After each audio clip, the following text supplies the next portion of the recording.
Audio Jungle.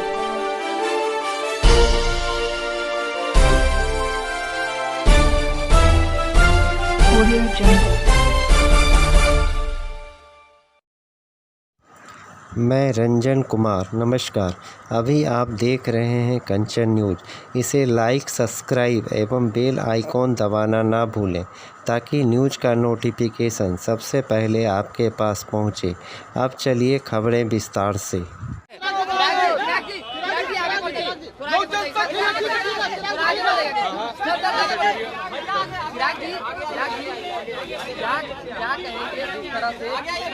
आपके ऊपर सांकेतिक तौर पे आरोप लगा है कि आपने अपने चाचा को धमकी दिलवाया है। पशुपति कुमार पारस ने रिपोर्ट लिखवाई है हाजीपुर जाकर कि आपने धमकी दिलवाया है। कुछ है क्या?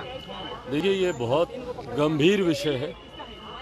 अगर किसी को भी ऐसी धमकी मिली है, हम लोग एक ऐसे प्रदेश से आते हैं जहां पर आए दिन हमारे प्रदेश में आम बिहारियों की हत्याएं हो रही हैं, जहां पर हर एक बिहारी की जान भी उतनी ही ज़रूरी है जितनी संभवतः एक केंद्रीय मंत्री की भी। ऐसे में अगर उनको कहीं से भी इस तरीके की धमकी मिली है, मैं राज्य सरकार एवं केंद्र सरकार, मैं दोनों से आग्रह करूंगा कि उसकी जांच हो, गंभीर जांच हो, और जो भी कोई दोषी है जिसने भी उनको इस तरीके की धमकी दी है, और उसमें संभवतः शायद मेरे भी नाम का जिक्र आया है, जिसने भी धमकी दी है, जांच होनी चाहिए। जो भी दोषी है उस पर कार्रवाई होनी चाहिए। जैसा मैंने कहा कि हर किसी की जान कीमती है, ऐसे में केंद्रीय मंत्री को इस तरीके से धमकी मिलना, और मैं केंद्र सरकार से भी आग्रह करूंगा कि उनकी सुरक्षा के लिए जितने संभव प्रयास हो उसे जरूर किया जाना चाहिए। ये चीजें कहाँ से कहना उचित था कि भाई पशुपति कुमार पारस ने भी कहा और उनकी पार्टी की ओर से भी कहा कि चिराग पासवान का हाथ हो सकता है। भाई अब ये सब, अब इसमें राजनीति मत कीजिए। जो लोग राजनीतिक बयानबाजी हर चीज़ में देखते हैं वह ऐसी बातें कहते हैं, बट जैसा मैंने कहा कि ये गंभीर विषय, अगर किसी को धमकी मिली है तो उसकी जांच जरूर होनी चाहिए। आपराधिक घटना लगातार बढ़ रही है। मुख्यमंत्री नीतीश कुमार ने भी कहा कि कोई जो है खराब नहीं है, किसी के पास आपराधिक घटनाएं नहीं बढ़ रही है, क्या कहेंगे? भाई मुख्यमंत्री को फुर्सत है कहाँ आज की तारीख में बिहार पे ध्यान रखने की? वो तो तैयारी में लगे हैं। मुंबई की बैठक को देख रहे हैं कि वहाँ पे उनको संयोजक बनाया जा रहा है, नहीं बनाया जा रहा है, किसके नीचे रखा जा रहा है, किससे ऊपर रखा जा रहा है। तो तमाम तरीके के वो गणितों में वो लगे हुए हैं कि किसी भी तरीके से उनका राजनीतिक अस्तित्व बचा रहे। आज की तारीख में बैटल ऑफ सर्वाइवल मुख्यमंत्री नीतीश कुमार जी लड़ रहे हैं।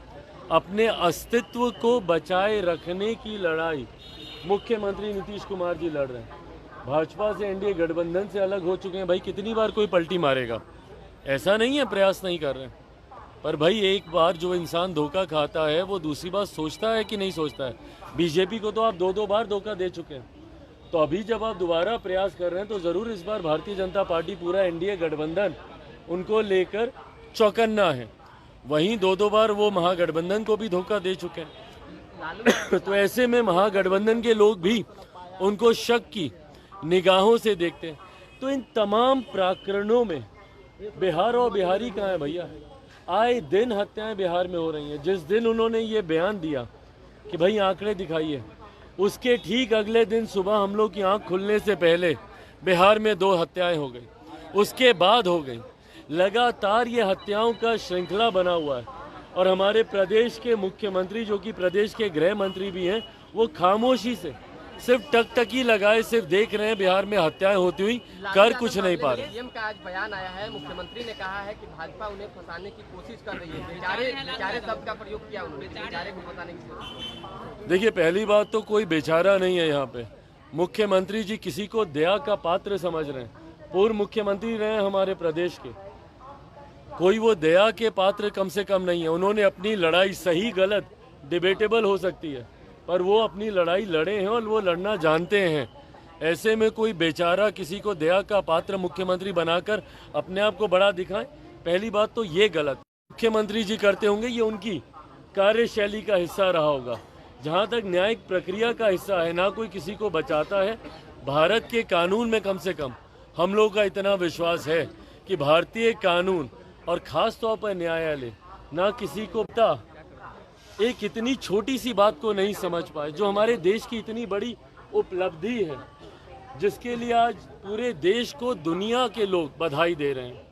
देश की तरफ टकटकी लगाकर लोग देख रहे हैं जो उपलब्धि हमारे देश ने हासिल की, जो दुनिया का कोई और देश नहीं कर पाया, उसको लेकर जानकारी का इतना अभाव, जबकि न्यूज़ चैनल में, मीडिया के चैनल में सरल भाषा में दिन भर ये जानकारी दी जा रही है। तो ऐसे में देश की जनता को सोचने की ज़रूरत है कि क्या ऐसे लोगों का प्रतिनिधित्व का उनको मौका देना उचित है। आने वाले समय में ज़रूर जनता इस बात को ध्यान में रखे। इस बात को लेकर तेज हो गई है, कहा जा रहा है कि ये श्रेय जो है ये श्रेय केवल वैज्ञानिकों को जाना चाहिए, इस पर सियासत तेज हो गई है। 100% ये श्रेय, केंद्र सरकार की भूमिका नहीं है? ये श्रेय सबसे पहले सिर्फ और सिर्फ हमारे देश के वैज्ञानिकों का ही बनता है। और जब हमारे देश के प्रधानमंत्री, क्योंकि आज कई ऐसे मीडिया चैनल्स हैं या मीम्स हैं या सोशल मीडिया में चल रहा है कि भैया प्रधानमंत्री क्यों सामने आ गए, भाई देश जब तक हमारे वैज्ञानिकों को वो ताकत नहीं देगा, आज हम लोग को गर्व होना चाहिए कि हमारे देश के प्रधानमंत्री खुद सामने से आकर हमारे वैज्ञानिकों का मनोबल बढ़ाते हैं, हमारे साइंटिस्टों का उनका वो मनोबल बढ़ाते हैं, जिस तरीके से आकर उनकी हिम्मत बढ़ाने का वो काम करते हैं और उनको हर ज़रूरी वो सुविधाएं दी जाती हैं उनके एक्सपेरिमेंट्स को कंडक्ट करने के लिए, उनकी टेक्नोलॉजीज़ को हर वो चीज़ जो मदद करे, वो सुविधाएं उनको मुहैया कराने में। भाई जो लोग प्रश्न उठा रहे हैं कि प्रधानमंत्री उस वक्त स्क्रीन पर क्यों आए, क्या प्रधानमंत्री जी को पता था कि आखिरी के वो जो 10-15 महत्वपूर्ण क्षण हैं, क्या वो सफलतापूर्वक वो पूरे हो जाएंगे? अगर भगवान ना करे, अगर उस वक्त कोई कुछ गलत हो जाता, कुछ इस तरीके का हो जाता जिसकी हम लोग कल्पना नहीं कर रहे, तो उस वक्त भी तो प्रधानमंत्री मौजूद रहते हैं ना, उस तमाम चीज़ों की खामियों को भी अपनी सर आंखों पर लेने के लिए। आज अगर वो श्रेय, अगर जो लोग बोल रहे हैं कि श्रेय ले रहे हैं, और उन्होंने भी आकर हमारे वैज्ञानिकों को ही बधाई देने का काम किया। और ज़रूरी है हमारे देश के वैज्ञानिक हों या हमारे देश के जवान हों, सैनिक हों, उनका मनोबल बढ़ाने का की एक बड़ी जिम्मेदारी हमारे देश के प्रधानमंत्री पर है। और मुझे लगता है वो जिम्मेदारी उन्होंने हर समय पे बढ़ाने का काम किया। 24-25 में साफ कर देंगे। गठबंधन कितना भी कर ले, 24-25 में उनकी भविष्यवाणी है कि आप लोग देश से साफ कर देंगे। देखिए, भविष्य वक्ता मैं हूँ नहीं, मैं ऐसी कोई भविष्यवाणी करता नहीं हूँ, पर हाँ मौसम वैज्ञानिक का सुपुत्र ज़रूर हूँ, थोड़ा अंश उनका है मेरे अंदर। उस आधार पे मैं ज़रूर कह सकता हूँ कि 2019 से बेहतर परिणाम हम लोग के 2024 में आएंगे।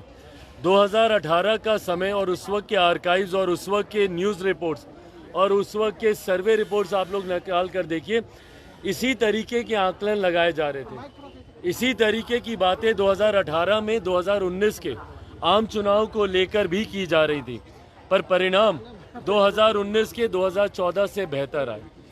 इन 10 सालों में वो लाभार्थी हों या वो भारतवासी जिनका विश्वास हमारी केंद्र की सरकार और उनकी योजनाओं पे बढ़ा है, उसकी संख्या में काफ़ी वृद्धि हुई है। और ये मेरे विश्वास को बढ़ाता है कि 2024 का परिणाम 2019 से बेहतर होगा। और ख़ास तौर पर बिहार में मुख्यमंत्री नीतीश कुमार जी के खिलाफ जो आक्रोश है बिहारियों का, ये महागठबंधन की नैया को डुबोएगा, ये लिख के रख लीजिए। न्यू अपडेट के लिए देखते रहिए मैं रंजन कुमार, कंचन न्यूज।